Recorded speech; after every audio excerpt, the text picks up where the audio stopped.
Hello, my name is Humphrey Curtis. This talk is about our paper, Looking Past Screens, Exploring Mixed Reality and Discrete AAC Devices, undertaken by myself and fellow HCI researchers at King's College London. Augmentative and alternative communication devices can empower people to connect, express themselves, and form relationships.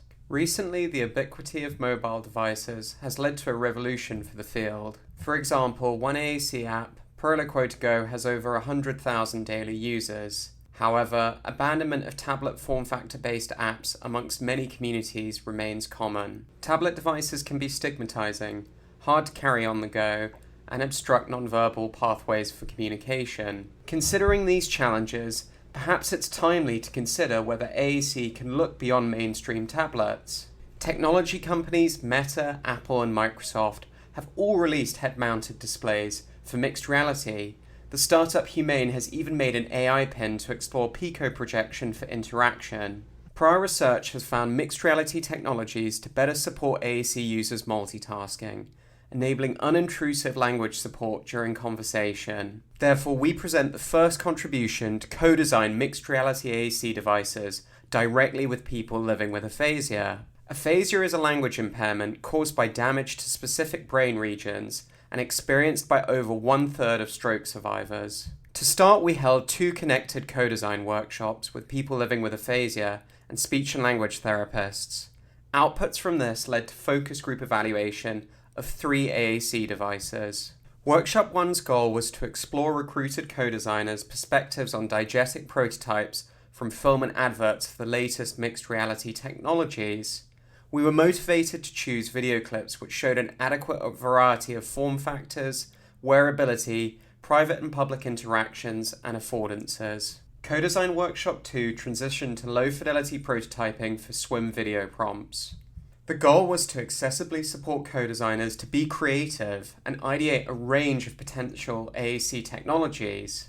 Results from the co-design workshops were thematically compiled into a taxonomy of firstly suggested mixed reality applications for independent living, and secondly anticipated barriers to mixed reality adoption. From the taxonomy, 4 main subthemes emerged on mixed reality AAC, including desired general applications, supports for aphasia and accessibility, performance and interactional concerns, and hardware challenges and low esteem. Focusing strictly on qualitative findings regarding expected barriers, multiple co-designers expressed concern with mixed reality accessibility for people living with aphasia.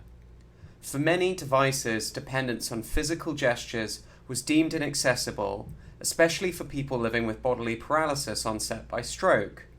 Co-designers also expressed concern with visual clutter and cognitive load. Finally, participants also strongly critiqued head-mounted displays' antisocial and unaesthetic form factor. Turning to results from low-fidelity prototyping during the co-design workshops, co-designers had differing personal tastes and strong opinions regarding smart glassware design. During prototyping, many fiercely debated different frame and lens designs for different faces. Elsewhere, co-designers built smart glass navigation tools. Additionally, smart glass speaking notes were also considered useful for prompting and reminding during pressurizing dialogues. Indeed, co-designers begrudged word-finding mid-dialogue and prototyped predictive earphones for prompts or cues.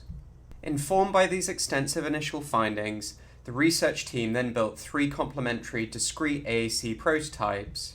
Pico Project AAC is an iOS app and smartphone-based Pico projector designed to augment environments with expressive communication prompts for people living with aphasia.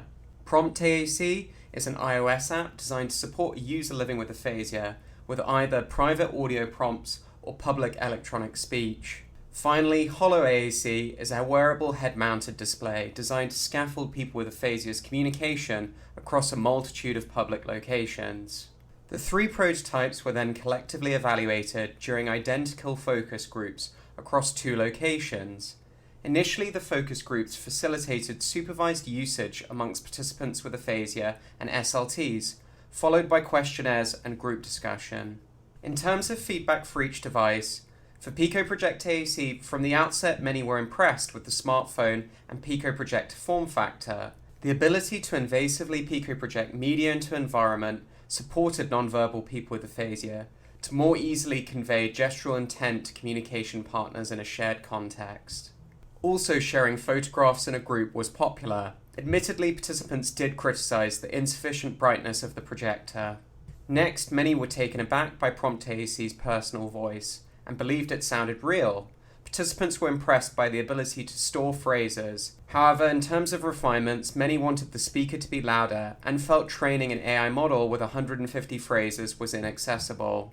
Finally, for Holo AAC, participants initially reacted excitably and felt such devices would become omnipresent in the future. However, after usage, most felt the device was still a work in progress, and the form factor strongly detracted from co-constructed communication with others. Therefore, to conclude, insights from this work can inform AAC co-design research, the design of accessible mixed reality technologies, aesthetic assistive technologies, and interpretations of voice.